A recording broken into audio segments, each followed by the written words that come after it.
Welcome back, ladies and gentlemen. Welcome back to the Corbett Report. I'm your host, James Corbett of CorbettReport.com. You are tuned into Questions for Corbett, and today we have a question in from a listener named Derrick, who writes an email under the subject line, agorism. I live on a rural property and can grow some of my food. However, I need fuel and parts for my tractor. I need internet. I need electricity. I need water. All of these things are supplied by large corporations which require payment in fiat currency.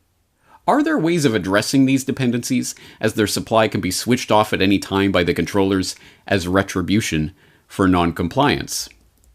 Thank you for the question, Derrick. A very good question, and interestingly framed under that subject line of agorism. For people in the audience who are encountering that word for the first time, I would say very, very briefly, in a nutshell, agorism is a social/political theory and practice that seeks to maximize freedom of voluntary association through the practice of counter-economics.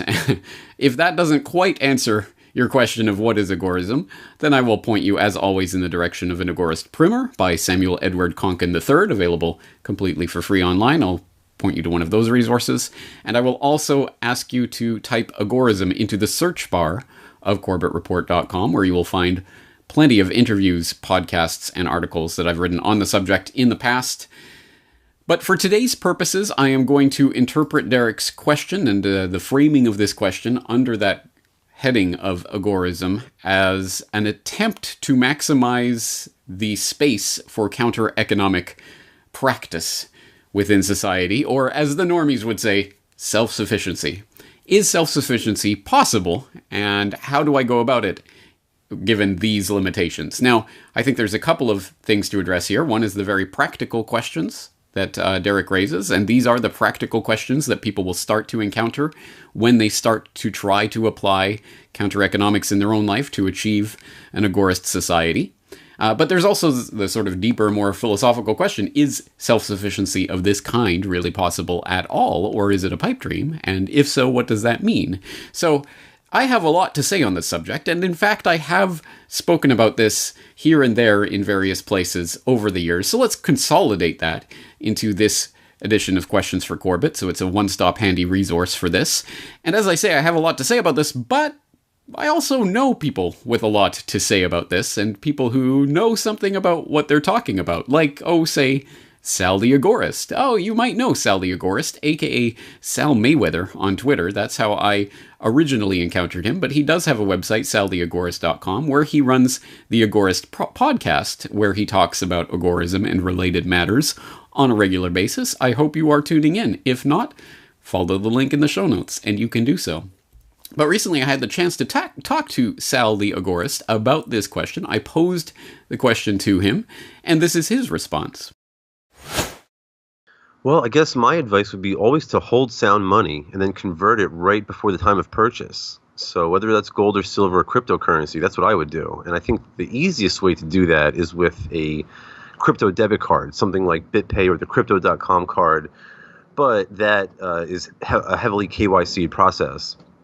So if you're looking to do that in a non-KYC way, I would recommend checking out one of those peer-to-peer trading sites like local.bitcoin.com or localcoinswap.com. Excuse me, but what I think is really important here is that this sort of shows the importance of the entrepreneurial aspect of agorism, right? If there's a demand for it, right? If there's a demand for tractor supplies and people want to pay in cryptocurrency, that seems to suggest that somebody out there, one of us agorists, should be supplying that. And if we can offer that those sort of goods in return in acceptance for cryptocurrency, then all the better for the counter economy. And that really speaks to Sam Konkin stressing the role of the entrepreneur as opposed to wage work. So I would say, hold sound money and convert it, and also consider starting a business where you can actually accept those parts in exchange for cryptocurrency to sort of smooth those gears a little bit. What about the long-term perspective on this as new technologies come up? I know you're a big 3D printing advocate. I mean, we are trapped in a level of thinking of maybe 20th century or even 19th century production that's structured around these large corporations with Absolutely. these gigantic manufacturing bases. That's not going to be the way of the future. Manufacturing is coming down to the local level. Can you speak to the longer term picture of our getting off this dependence on, corporate tractor companies, John Deere or whatever, or, internet being supplied by ISPs? Yeah, no doubt. I think you hit the nail on the head. I really think decentralization is sort of the trend here, and that's spurred on or definitely driven by technology. We see that in things like Bitcoin. Sort of breaks banking down to the individual level. 3D printing, as you mentioned, takes the whole manufacturing industry and sort of disintermediates the legacy manufacturing industry and sort of empowers individuals with that role. And there's other examples too, like we see tokenization as sort of now, instead of people having to issue stocks and bonds throughout these, enormous monolithic centralized exchanges approved by the SEC and FINRA, now with the magic of blockchain and tokenization, they can do it themselves. And the list goes on. And I think as technology continues to increase and we see things like AI and facial recognition and all of these sorts of new technologies being progressing and being developed, I think that sort of decentralization is only going to be exaggerated, and we're going to see even more disintermediation. The effects of Bitcoin and 3D printing is really only the tip of the iceberg. And I think in about 30 years, if we can replay this conversation, we're going to sound like a couple cavemen. Hopefully, right? Yeah, hopefully, exactly. All right, how about resources? Are there any resources that you would recommend someone like Derrick check out if they're looking to push this forward and get even more decentralized? No doubt. Check out a book by Carl Hess called Community Technology, where he really breaks this down. And he goes through a whole process in this book where he lives in an urban area, an urban neighborhood in the Adams Morgan section of Washington, D.C. And vis-a-vis aquaponics, he's sort of able to create a local production facility that bypasses state regulations. And in this way, he's actually able to feed the entire community in a way that really sort of is, I don't want to say non-compliant, but sort of ignores the FDA and agricultural regulations. So check out that book by Carl Hess. He really is a brilliant guy. Also, I'd recommend subscribing to the Survival Podcast with Jack Spirko, because Spirko is really a very knowledgeable individual when it comes to this sort of stuff. So those are two resources I would highly recommend. Once again, that's Sal of saltheagorist.com. Such an important point that he raises there, and one that I think we'll be returning to throughout this particular Questions for Corbett, is the acknowledgement that when we see a need in this space, this counter-economic space, well, how am I going to get tractor parts, for example, without, I'm going to have to deal in filthy fiat, aren't I? Well, that's actually an opportunity for someone out there who wants to be that middleman who will say, okay, I'll set up the business and I'll do it in crypto. And so people can come to me and we don't have to know each other and you don't have to give me any of your details. We don't have to use that filthy central bank fiat. And it doesn't have to be crypto, of course, precious metals, whatever. Trading and playing cards, whatever your fancy is. But yes, there is a space. There's an opportunity for an entrepreneur who wants to be that disintermediation point and make that happen. So I think that is an important point that we have to drive home through this. And of course, Sal makes a number of good points there, but that's not enough, damn it. I want more responses to this. So in addition to soliciting the feedback of saltheagorist.com, I also turned to Pete Quinones, who I'm sure you will know as Freeman Beyond the Wall at the Freeman Beyond the Wall podcast.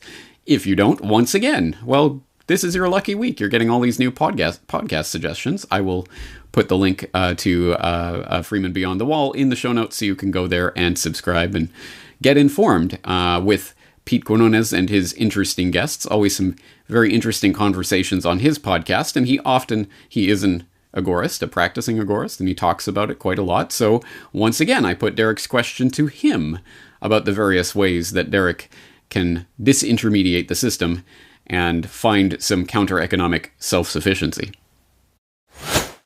All right, so unfortunately, what we've seen from history, if you're looking at agorism to solve this problem, I mean, all of these problems, you're going to have to wait for things to get worse. Professor Gregory Grossman in his The Second Economy of the USSR estimated that in the late 1970s, private income comprised between 28 and 33% of total household income in Russia. So you can imagine how big the secondary market is, how widespread agorism was, but they had gotten, I mean, you're talking about 60 years of just economic calculation problem gone haywire. So at one point, the largest repairer of household items was a secondary market firm that embarrassed the government to the point that they registered the company as a state-sanctioned business on their own just to avoid ridicule. So let me go on to Derrick's concerns. As far as internet goes, there are already open source projects. One's called LibreWeb, but you need electricity for that. So the idea of electricity being supplied on the secondary market is really foreign to people. There are some remote communities that I know of in the U.S. that aren't near a grid. So what they did was they created co-ops, which is socialism, but it's voluntary socialism, and they use water power, mills, things like that. And they basically they keep it and then they invest back into it. So it's just a community doing it. So if that's something you're really worried about for the future, that's something you could look at. Private people decide, as far as water goes, I've looked at some property in the Georgia mountains, and really the only thing that I was concerned about in a remote area was whether there's a well. So if water is a big concern to you, if you're living off of county water, you might want to look at other property for a well, or have somebody come out and look and see if you have well water. Fuel, I think that would be one of the first things that agorists would hook onto, because it would be readily available. They could store it. I mean, I know people in Georgia who have 75-gallon tanks with fuel pumps sitting on their property. And as far as farm equipment goes, I mean, that's just another thing that would be a good secondary market thing. To go off of what Sal the Agorist, if that he was talking about, I talked to him about cryptocurrency, and what he talked about was holding cryptocurrency until the very last minute and then using decentralized means to, like local.bitcoin.com, to sell it to get cash. Or if you want to do KYC, know your customer, there are debit cards out there that would allow you to do it. But until we get to a secondary economy where a good majority of people, and especially business owners, are using cryptocurrency, before you have to get something because you really need it and it's an emergency, you're probably going to have to convert it to fiat. So that makes it all the more important to be using cryptocurrency and showing people that it is a means of exchange, that it is peer-to-peer cash. Yeah, absolutely. And if there is an underlying theme that kind of goes on everything that you're saying here, it is community.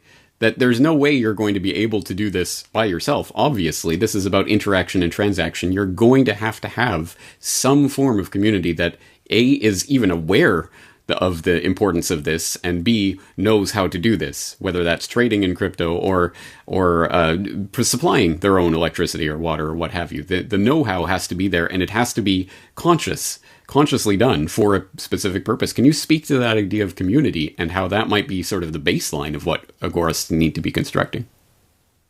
Well, we love to have this individualist ideology where, leave me alone, all rights are individual, all rights are negative rights, but you're not going to survive on your own. You're not going to be able to go. I mean, it's very rare, someone like a Jack Spirko, even a Jack Spirko who's created his own little, for lack of a better term, ecosystem right outside of Dallas in Texas. He knows that he can't survive on his own. He knows that he needs his wife, his neighbors. He knows all of these people. He says that he could probably live there if he needed to for a year and a half without leaving. But in the unlikely event that there's a total breakdown and just a dystopian nightmare, I might not want to stay around for that anyway. So I might head out I might head down to Mexico or something and go to the mountains down there. But yeah, I mean, we all know, all of us who talk about agorism know that we have to rely on other people. And if you are an agorist and you are providing a service and you meet another agorist and you trust them. Sam Konkin talked about forming these cadres for protection and even to set up protection services for yourself. Get some people who know how to handle themselves and to protect your business. And Sam said, when we start seeing those, then we'll know that we've won, and that the state has basically become this weak thing where instead of like right now you have pockets of agorism and it's mostly statism, you may have just pockets of statism, and most people have just taken to agorism. Once again, Pete Quinones of FreemanBeyondTheWall.com. And I hope you're starting to pick up on the narrative thread connecting some of these different responses to Derrick's question. Namely, as I pointed out there, the connecting thread of community. And the fact that whatever way we carve out this space for freedom of association, voluntary association, free trade, it's going to involve community. Like-minded people coming together to support each other in this endeavor.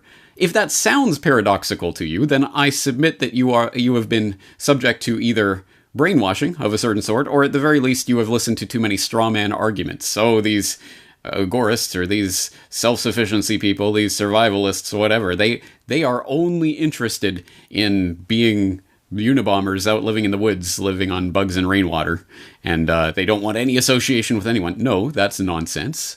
No, the vast majority, maybe there are people like that, but I would say the vast majority of people want association with others, want to come together in voluntary association. That's what this is all about. The agora is the marketplace in the old classical Greek idea of that, not just a place to buy and sell, but to meet, to interact, to speak with others, to interact with fellow human beings. That's what the end goal of this is.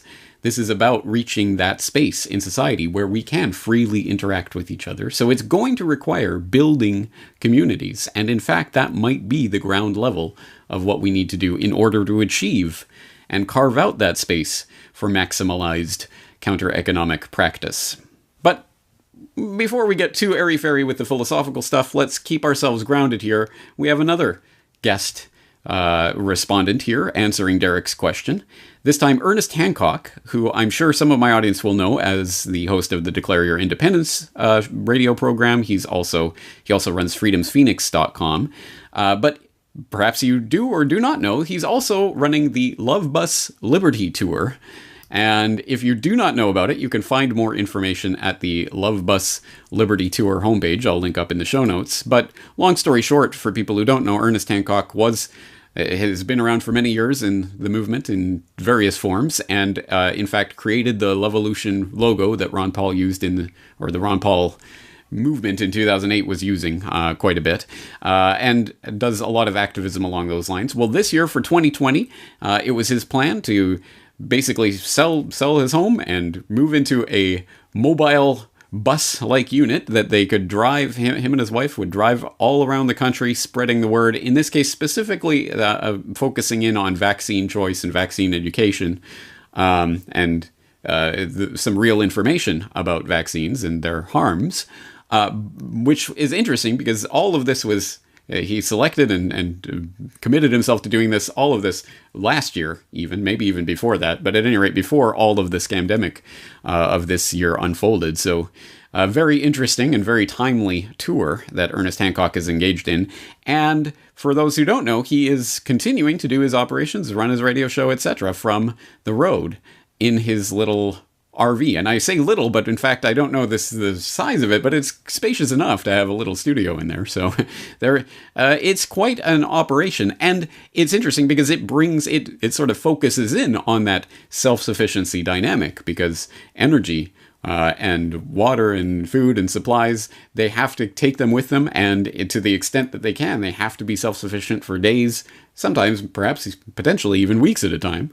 And how do you do that? Well, he has prepared in various ways to get off of the grid in every way possible and imaginable. So he has some very specific advice on these matters. And so let's turn to Ernest Hancock and my recent appearance of myself on his program, where I asked him about Derrick's question. Yep. That's exactly the very question. Now, he said rural. He lives out in rural area. Yeah. Well, I mean, if you got land, and this is the thing. That's why, if it pleases the crown, may I occupy my own land? So what do we look at when we do the love bus? Oh yeah, the love bus. I just went and seen it. They're not going to be done with it till the end of next week. Ugh. So we'll have our full studio and everything, and we'll be having some fun. But we set up the love bus to it has 400 amp hours of lithium ion phosphate batteries. So we intentionally wanted to be able to go 2 days without sun and do the show. We have the generator, diesel backup. We have 800 watts on the roof and 480 underneath that we can deploy of solar power. With that power, the air conditioner, hell, man, you can make your own damn water. This thing, drains just from condensation. A couple of gallons. I'm sitting there watching it. So you can also do your own water. You have communication, Starlink's coming, satellite, whatever, God knows how that's going to work out. But that's the goal, is to get off of them. When Don and I go back to Arizona, there is no way in hell I'm going to be on their grid for water, sewer, power, communication. My friend Bob Anderson hasn't been for 15 years. So I know what can be done, certainly with the solar. You have Rivian electric pickup trucks is opening a factory in northwest of Phoenix there. You have Lucid Air is doing one south of Phoenix, and also Nikola, but I think they're kind of shammy a little bit. But and what are they doing? They got all this desert. It's going to be solar, just like they're doing the Gigafactory up in Nevada. So the possibility with an intent to get off of the grid. There's one YouTube channel I really like. It's called Wild Wonderful Off Grid, which is a family in West Virginia. They did this very thing. And they're just now moved into the house. It's like a couple of years. Another one, Life Uncontained. They use these container boxes to build a house out of them, whatever. A couple had a baby there. And all of this is totally off grid and collecting rainwater. Right now, my friend Bob is doing big time rainwater collection because I had no idea how much he was like, oh, are you kidding me? I got storage, man, rock and roll. Let's do it.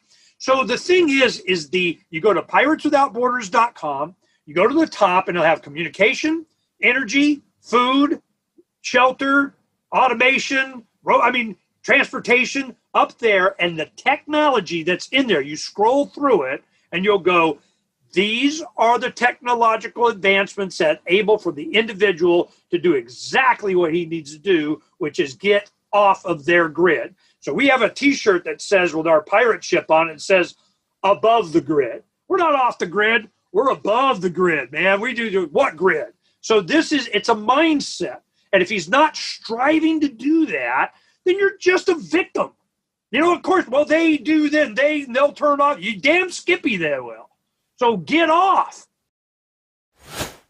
Once again, that's the always ebullient Ernest Hancock of Declare Your Independence, freedomsphoenix.com, pirateswithoutborders.com, currently on the Love Bus Liberty Tour. I'll put a link in to the show notes specifically for that if you want to see more about this bus and the tour that they're undergoing right now, which is spreading activism around the U.S. at the moment, going to various places and helping in the construction of the blueprints and machinery for constructing signs that people can do to make up their own messages and go and plaster the town with signs. And they're doing let me see your smile kind of anti-mask signs and things along those lines at the moment, and having some great successes in various places. And you can see the pictures on their site documenting that.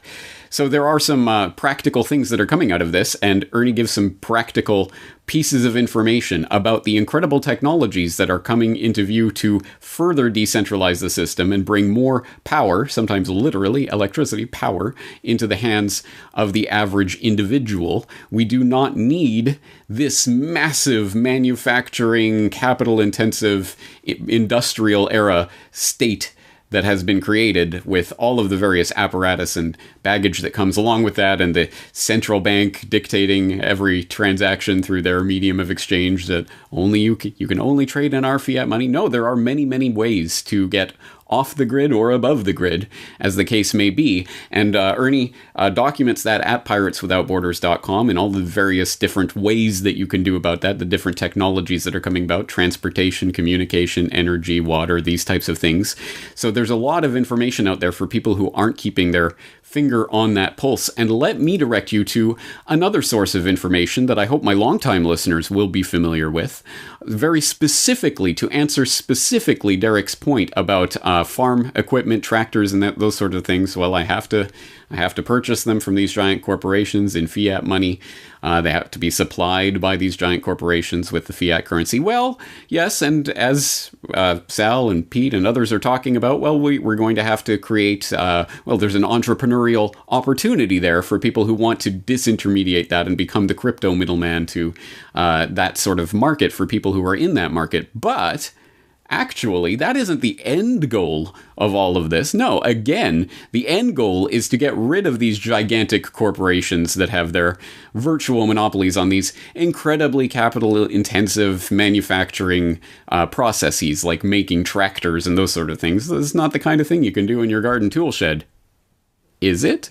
Well, I hope you already know that, in fact, that is the end goal of a project called Open Source Ecology, which I did go into in detail in episode 222 of the Corbett Report podcast, Lessons in Resistance Open Source, where I introduced that idea through a talk by the founder of the Open Source Ecology project.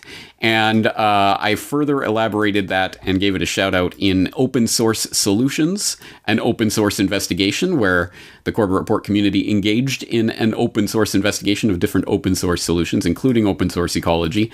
And then I had aforesaid founder of the Open Source Ecology Project and the Open Building Institute, Marcin Jakubowski and Katarina Mota, on the program back in interview 1191 to further discuss those details. But let's put it on the record formally here. OpenSourceEcology.org is the homepage of Open Source Ecology. What is Open Source Ecology? What are they attempting to do here? Well, just from the About page, you can get this introduction. It says, the vision of Open Source Ecology is a world of collaborative design for a transparent and inclusive economy of abundance.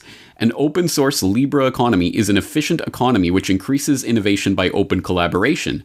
To get there, OSE, Open Source Ecology, is currently developing a set of open source blueprints for the Global Village Construction Set, GVCS, a set of the 50 most important machines that it takes for modern life to exist.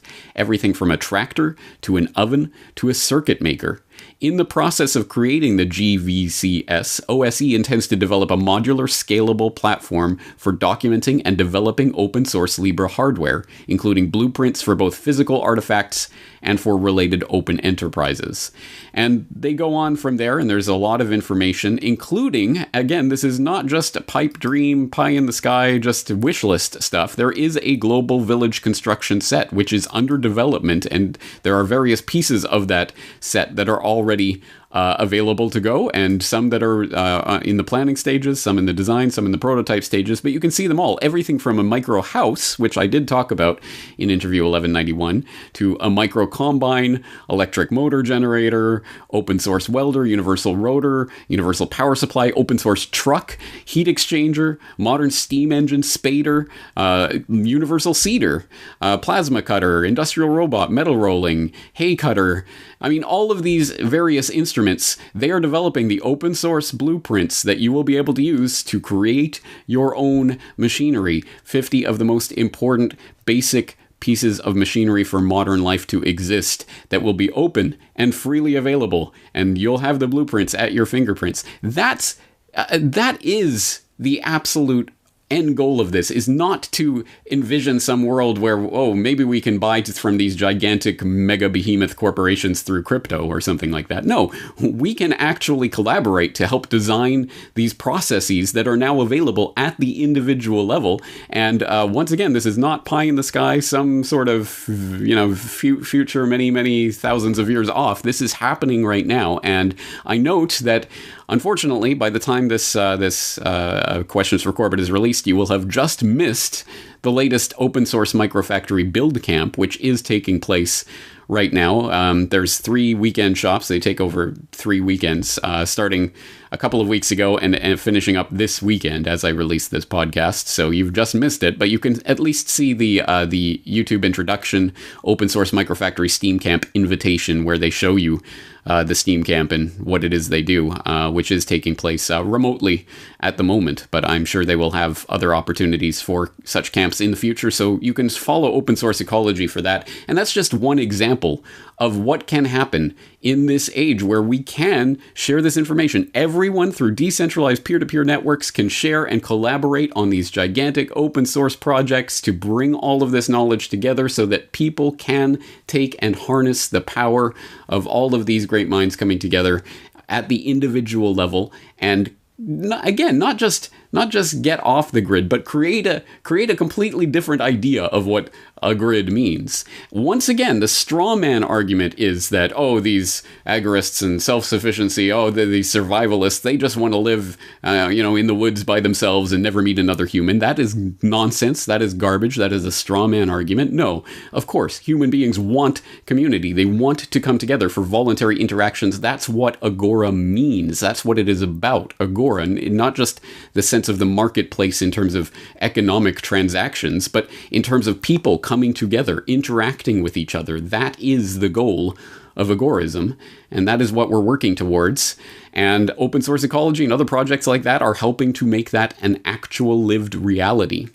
Now, the other final thing that I'd like to say on this subject is that we have to avoid the binary thinking that this is an on-off switch. Either you are independent or you are dependent, and there's nothing in between, because unfortunately that is an exceptionally unproductive and demotivational way of framing this important issue. In fact, if you are someone like Derrick, who is taking steps to try to get yourself off of this grid in various ways, but then you see, it's going to be probably practically impossible at this moment, given the structures as they exist, to become 100% independent, well, I might as well give up. No, of course not. Do not give up. It is better to be 90% independent than 100% dependent. It's better to be 80% independent instead of 70% independent, whatever that is. However you incrementally approach that mythical, maybe, state of 100% independence, at any rate, we can work towards it. And don't use that as an excuse to just maintain the status quo. Well, I can't get 100% off the grid in every single way, so I won't try anything. No, everything that we can do to disintermediate, to become part of the counter economy, to grow the agora, is for the good. So, as always, there's a lot of resources that will be linked up in the show notes for you to start exploring these ideas in greater depth. My hat's off to you, Derrick, for taking those first steps and reaching out for help. Absolutely. That is the way this will progress. I don't have all the answers. No one that I've talked to in my life has all the answers, but together we will have more of the answers, and we will be able to combine and collaborate in ways that most people can't even dream of, much to their detriment. So let's start that conversation. Of course, as always, I invite Corbett Report members to log into the site, leave your own comments in the comment section about the things that you have done or are doing to get off the grid and how you can help teach others about those things. That is the collaborative learning process that I'm hoping to encourage at CorbettReport.com. I hope you will join me there. In the meantime, that's going to do it for today. James Corbett, CorbettReport.com.